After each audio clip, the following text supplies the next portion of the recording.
Hi, it's Debbie Gilbert from the Business Awards show, and I'm also the founder of the Best Businesswomen Awards and the Best SME Awards. And today I'm joined by Tejal Prajapati, an award-winning branding consultant and designer. She's the founder of TP Creative. Tejal specializes in helping businesses generate more leads through powerful strategic design. She has a real focus on impact, storytelling, and transformation. And she's built her reputation for not just creating beautiful brands, but delivering measurable results for her clients. So today we are going to be diving into her journey and her insights about the design industry. So welcome to Tejal. Welcome. Oh, thank you for having me. Oh, well, I think the last time I saw you, you were on the stage at the Best Business Women Awards collecting a silver award. I was. How exciting was that? It was super exciting. My first time, and it was very good to be on stage. Oh, lovely. Well, we're going to talk about your awards journey later. But on the Business Awards show, we start off by talking about what made you start your own business because you'd spent 16 years in corporate in a design agency and then went out on your own. So talk us through that and what the decisions around doing that were. Yeah, so it did start off as a really good career, and it still is. But what happened along the way was in those 16 years, I did move up from like junior designer to middleweight to senior to art director. So things were going really good.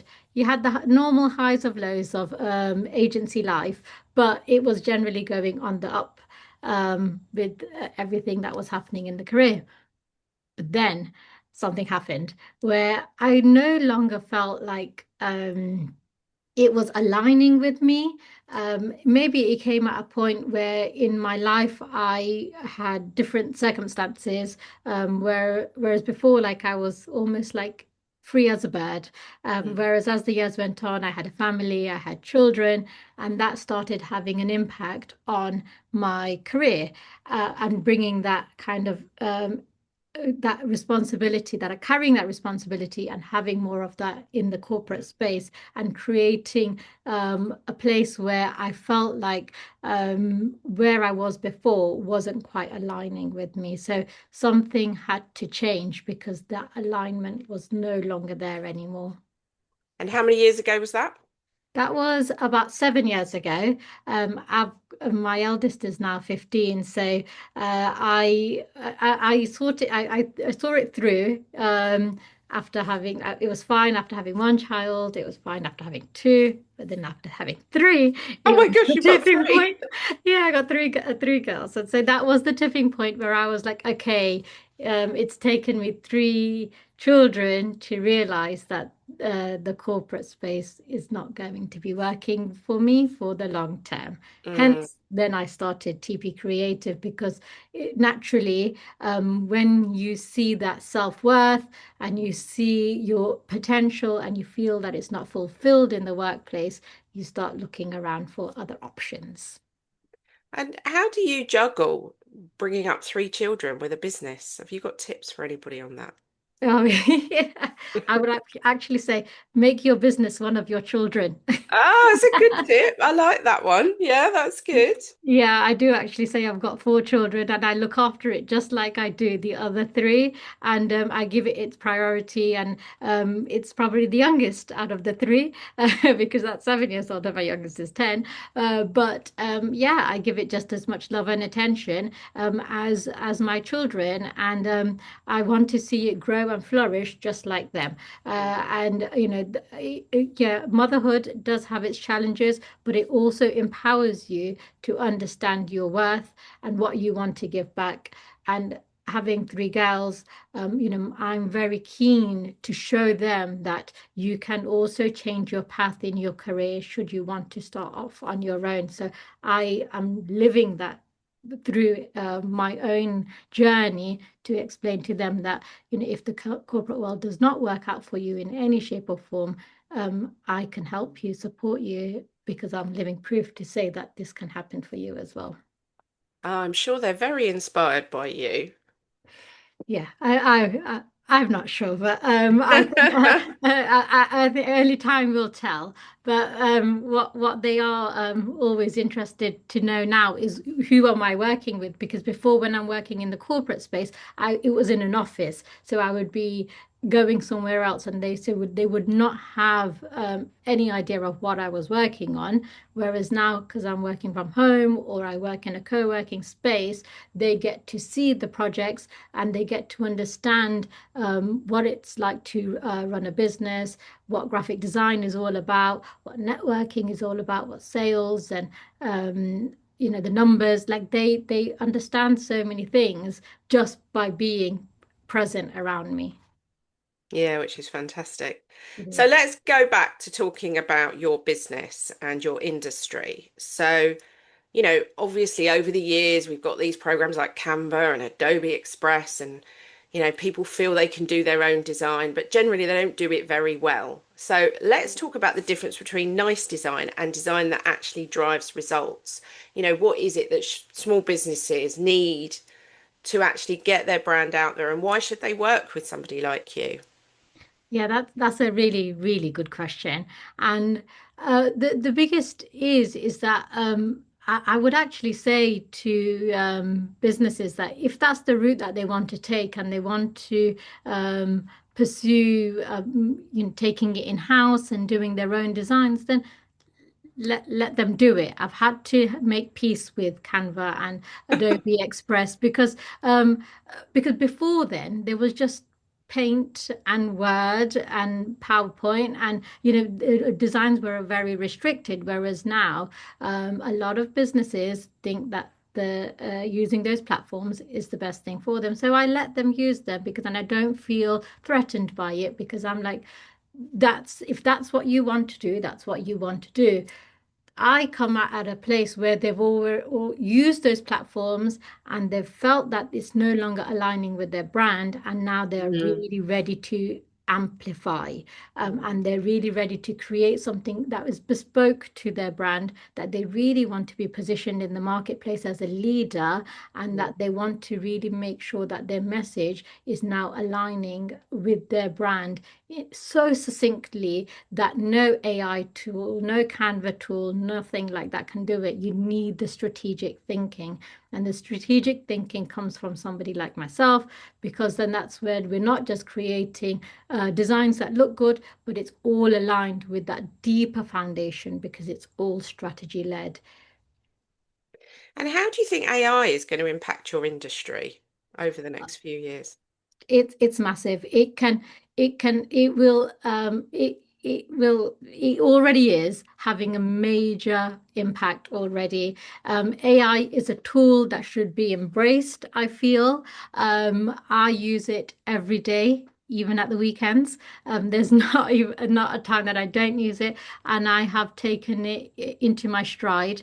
I now educate other people on how to use AI more effectively and how to use prompts more effectively, which platform is better for them, Gemini, ChatGPT, Copilot, Claude, because I use an array of different ones, and then I can say to my clients that this one would be good for you.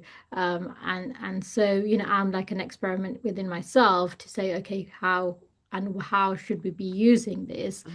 Mhm. The other side is that people are using it too much and they're relying on it too much. So I always educate people to say, use your own creativity first, use your own brain first, use your own thought process first, use your own opinions first, and then use AI to embellish it. Don't go the other way around. I find that people put all their prompts in first and expect magic, and it's not going to happen. The magic is within you, and that's what you should hone down in because no AI can replicate that. And then use AI to embellish and refine and tweak and get to the result quicker. So, a big question I think a lot of people don't really understand about AI generated graphics is, do they own that if they generate it on ChatGPT, or is it out there for everybody to use? Well, it is out there for everybody to use, and that's the problem, is that everybody is using it. So then if you want to differentiate yourself in the market, you can't because somebody else would have put in the same prompt and got the same results, and they are then, just sounding the same as you. Hence, that's why people are saying that, this just feels like AI generated, whether it's images, whether it's copy, whether it's messaging, it feels AI. And so we need to steer away from that as much as possible. So it's important to be using it as a tool and to be mindful that it's not the end result. And you are the beginning, use it as the middle, and you are the end to check to make sure that it is bespoke to you, and allow that process to happen, that it's not the end goal, it's part of the Mm. process. That's really good advice, actually.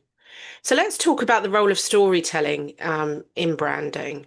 So when you're working with a client, what role does that play when you're evolving somebody's brand? Yeah, so storytelling is huge because what storytelling allows me to do is position the brand as as a way of bringing out more than just your services. You're not just coming at it saying that this is what we do. We actually have to position ourselves in the minds of the audience to say, this is how these are the problems that you are experiencing. These are the challenges that you're experiencing, and your messaging comes through empathy. And then the story takes you through understanding that problem, showing that empathy, and then it comes to providing a solution after that. And that's where your services could potentially help them. So that's where storytelling is key, because you're taking them through a journey and you're making them come to their own realization that they have a problem. Sometimes people don't realize that they have a problem until you bring that realization. So storytelling really allows you to unpack the challenges that they have, and then provide a solution that then feels aligned with them, and they no longer feel sold to. They feel as if they're just part of the process of you being of service to them. You're no longer selling, you're then being of service, and that's what storytelling can be. Yeah, it's a really useful tool, isn't it? Very useful. Yeah. So often businesses will, let's say, hash up a logo on Canva, for example, when they get started. And then maybe 2 to 3 years down the line, they start to realize that potentially someone else has got a very similar brand to them, or that they're just not standing out in the marketplace. But I often find when I talk to people is they're very attached to whatever logo it is they've had created, and they're reluctant to change it.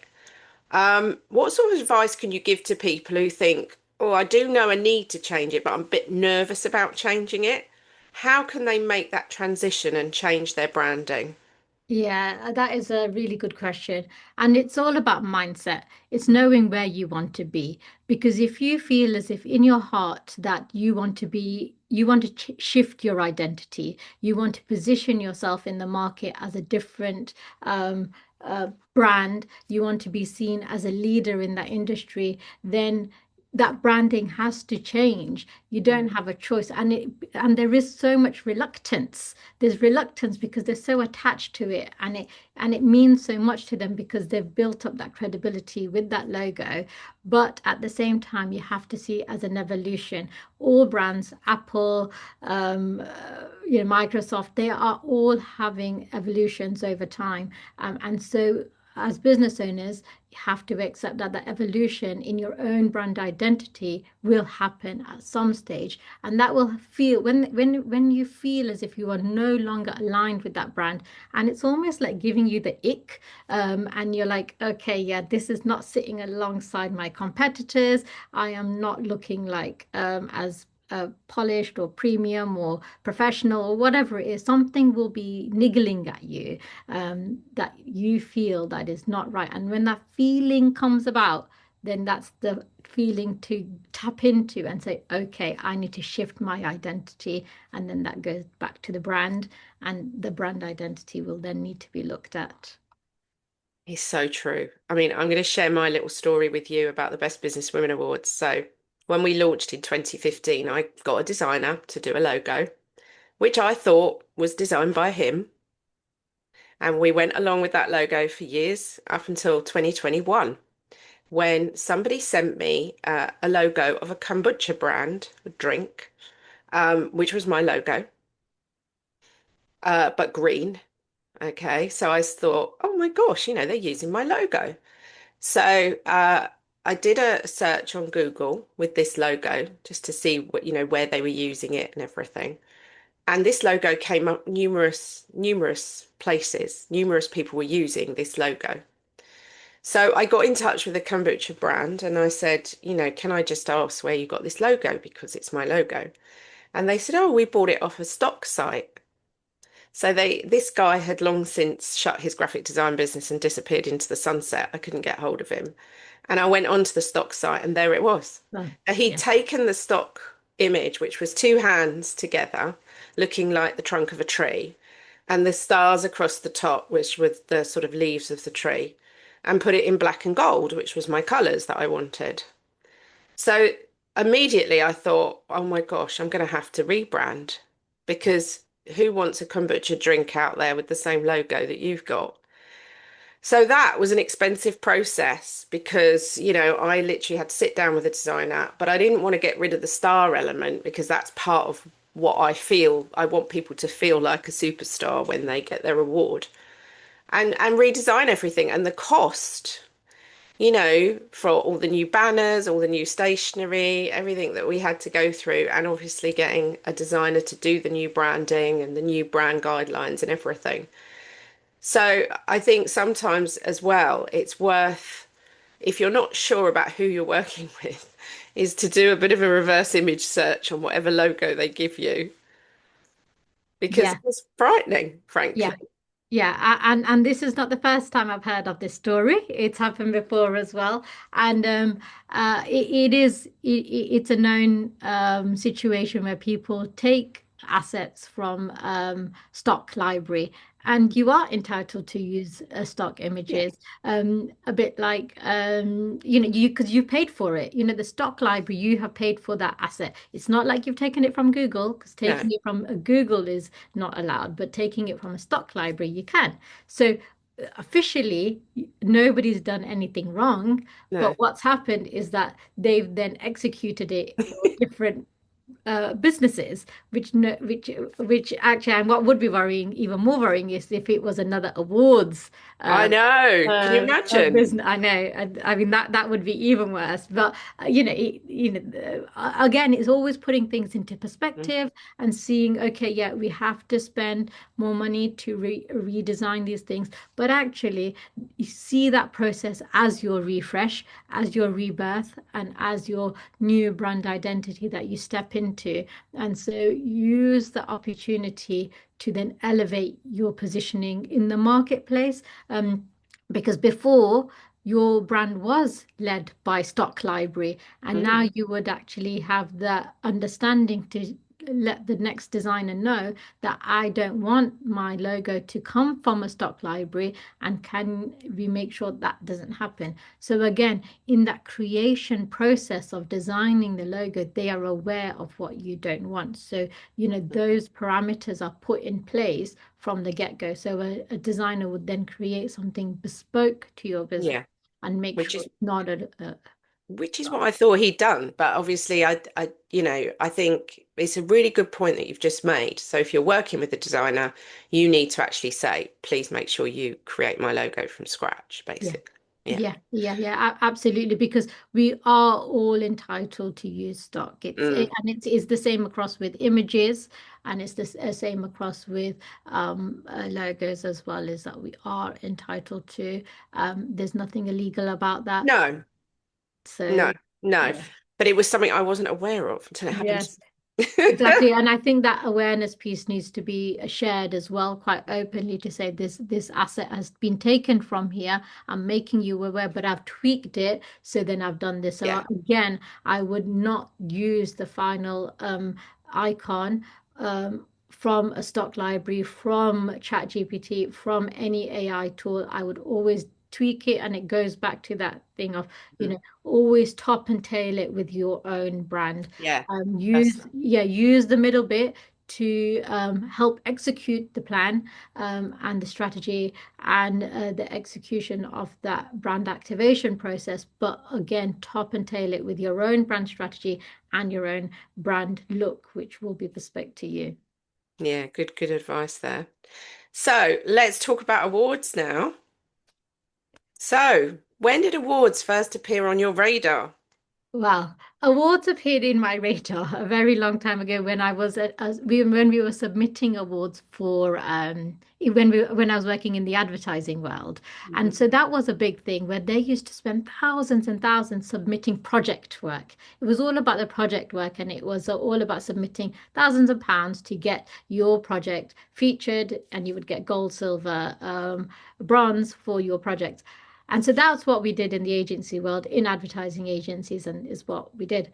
When I started my business in 2018, awards for myself was never an agenda at all in any shape or form. I was not aware of women's awards later on till about 2021, where I started realizing that, oh, people are going for awards. And I thought, oh, because I started in 2028, I was like, sorry, 2018.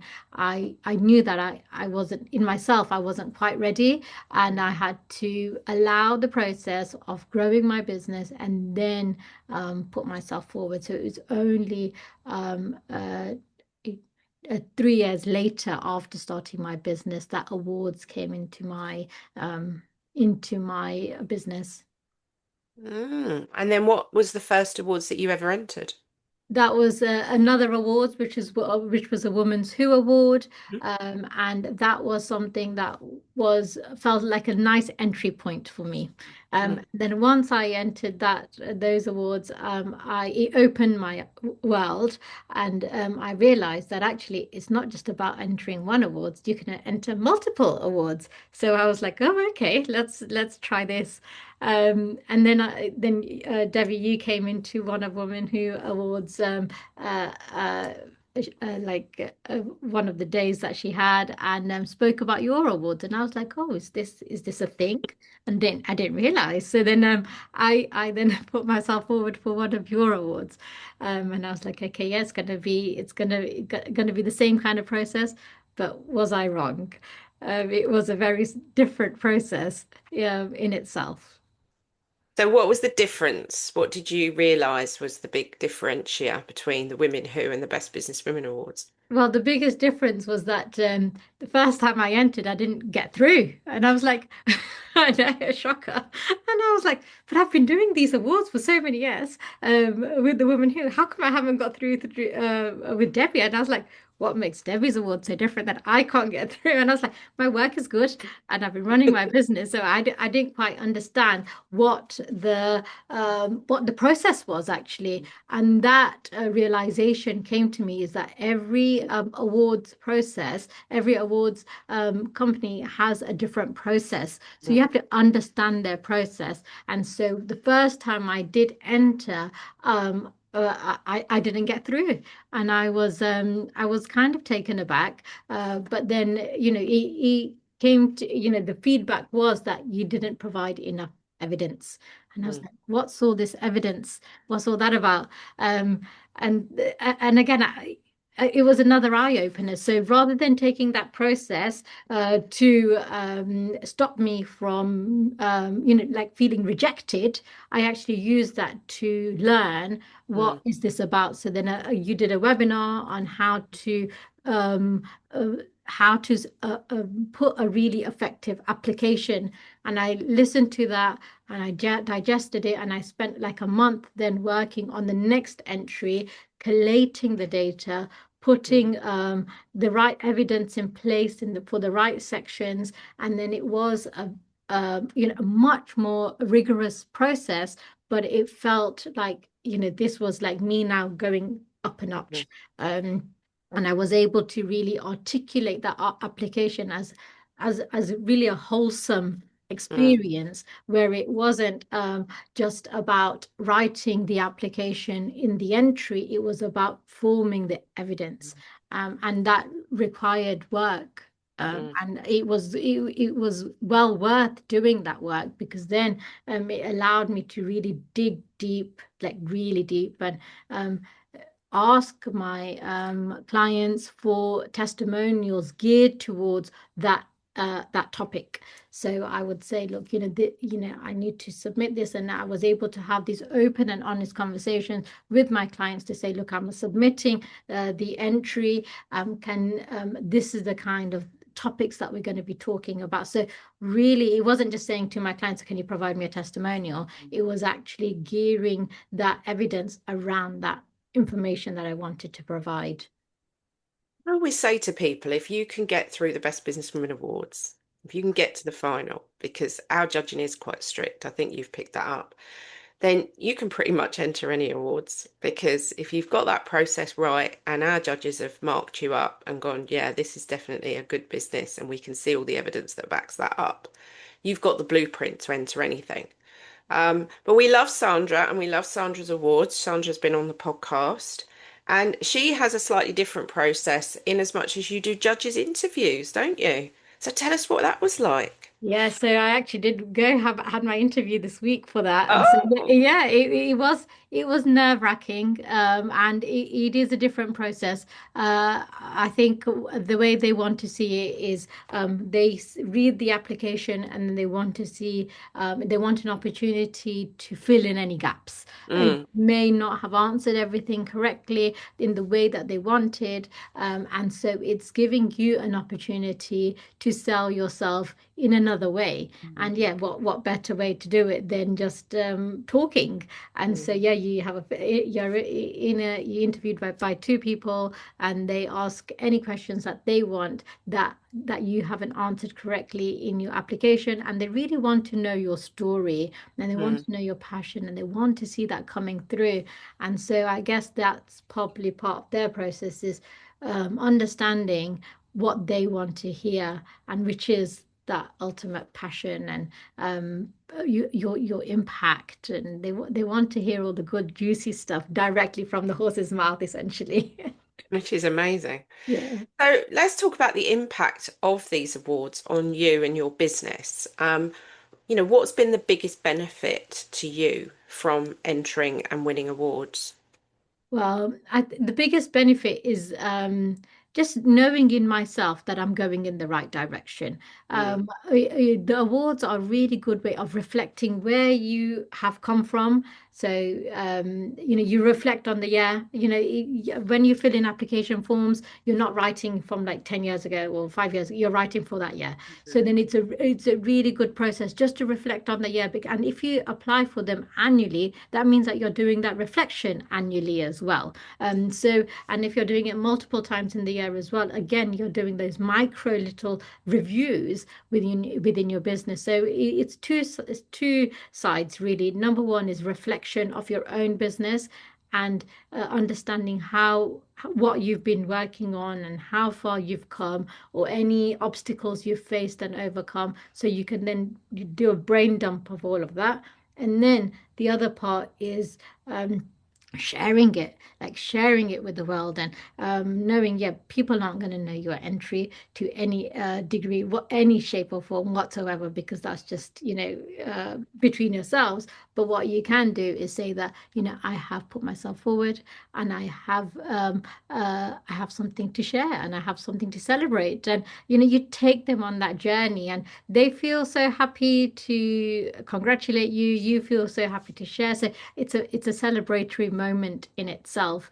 And I think that initial ick that you might have of, oh, I'm not good enough, to put myself forward for awards. Once you get into the rhythm, that feeling quickly goes away. So I think that initial feeling, once you get over that, you will then maximize the impact that it can have, which is take everybody else on that journey with you. Encourage other women to apply for awards, because you just say to them, well, if I can do it, you can do it, and then you just rally people along with you. And one example is my 10-year-old, who's now 15, she entered an award, a ladies' first award, before me. And for her business, she had a calligraphy business, and she won an award before me. And I was like, how is this happening? I know. So I understood that, okay, look, it's not about age, it's not about like, the how old the business is, it's just about your story and your passion. And she really articulated that really well. And she showed that at such a young age. And I was like, well, that's an example of a mother saying, well, if my daughter can do it, I Mm, can do it. So it was my daughter that when I saw her progress, and I submitted her application because I was like, oh, glorifying my daughter, and it's easy to glorify other people than it is mm. yourself. So I understand. But then once I got over that, and I was like, well, if my daughter can do it, I can do it. And then I tell other people that if I can do it, you can do it. So you just need that little push. But once you're there, then it's fantastic. We'll have to get your daughter on the podcast. Yeah, yeah, Calligraphy queen, by the sounds of it. yeah. Interesting she's gone into calligraphy because that's quite design arty. Have your children sort of inherited your passion for design? Well, they've definitely got that creative streak in them. My husband is very maths, and I'm very creative. So they got a balance of both. Yeah, they have. Yeah, they do. They do have balance of both. So they have best of both worlds, really. Hmm. She wants to do lots of creative things, but she's got her head screwed on when it comes to finances and knowing, okay, yeah, now the next generation is what job can I go into that I can get the most amount of money? I'm hearing that a lot. I am hearing that a lot. They're very aware nowadays, aren't they? Yeah. Okay, well, let's round up the podcast by let's talk about what your plans are for the next 12 months. What's on your agenda? Okay, so yeah, the agenda is to get out there more. I have got a big focus around exhibitions, so I love attending exhibitions. I love being part of them. So I offer like webinars on how to maximize everything from exhibitions. So I will be running webinars this year on how to make the most of exhibitions, and for exhibitors, I will be exhibiting myself as well. So that is the agenda for the next 12 months, is to really become uh, confident in myself, in my business, on having exhibitions as one of my marketing strategies.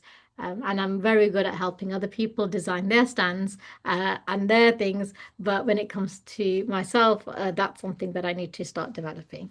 Yeah, great. I mean, I used to own an exhibition company. I just sold it just over a year ago. I used to own the Three Counties Expo, and I ran that for nearly 10 years. And it always used to amaze me that people would turn up with very little to catch attention on their stands. And yet the people who did turn up with very eye-catching banners or eye-catching things on their stands, they were the ones that got attention. People Yeah. came over and talked to them. So definitely that's absolutely something that businesses definitely need is support on that. So Yes. thank you for joining me today. It's been lovely talking to you and hearing about your journey. And I think your children are definitely ones to watch as well here. You're going to be an award-winning family. Apart from So my next, husband, he doesn't like the limelight. So yeah, oh, he it'll be me doesn't. and my girls. But it's all about girl power, isn't it, clearly? Isn't it? Bless him. So thanks for joining me today. If you're listening to today's episode, we will put Tejal's details in the show notes. If you want to get in contact with her for a rebrand or some advice about exhibiting, anything to do with branding, she's happy to deal with. So we will make sure all her details are in there. Best of luck for the awards this year.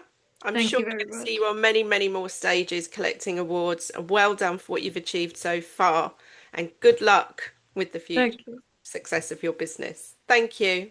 Thank you so much, Debbie. Thank you for having me. It's Thank been a you. delight.